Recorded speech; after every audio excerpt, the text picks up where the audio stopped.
అనంతపురం జిల్లా గుంతకల్ ప్రభుత్వ ఆసుపత్రిలో డాక్టర్ సల్మాన్ జావీద్ పై దాడిని ఖండిస్తూ హాస్పిటల్ డాక్టర్లు సిబ్బంది టూటన్ పోలీస్ స్టేషన్ లో ఫిర్యాదు చేశారు. గాయపడ్డ వినోద్ అనే వ్యక్తి మద్యం తాగి వైద్యం కోసం హాస్పిటల్ కి వచ్చి డాక్టర్ సల్మాన్ జావీద్ స్టాఫ్ నర్సులపై అసభ్యకరమైన పదజాలంతో దూషించి వైద్యాన్ని నిరాకరించడంతో పోలీస్ స్టేషన్ ను ఆశ్రయించినట్లు హాస్పిటల్ సిబ్బంది తెలిపారు.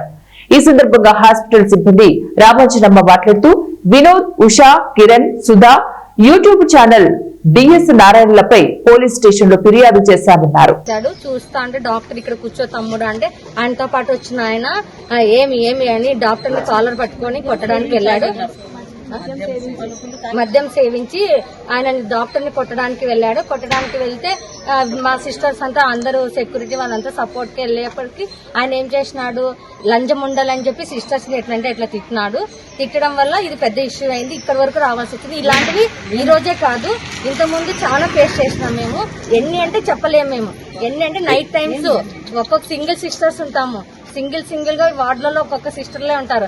అయినా వాళ్ళు కూడా లంజలు ఇట్లా సర్వీస్ చేస్తూ మేము ఇన్ని అనిపించుకుని ఇక్కడ వరకు వచ్చాం. మేము ఈ రోజు మా రిక్వెస్ట్ ఏమంటే మాకు ఒక అవుట్ పోస్ట్ కావాలి. అది ఆల్రెడీ ఉంది కానీ ఎవరు రావడం లేదు. అవుట్ పోస్ట్ కోసం మేము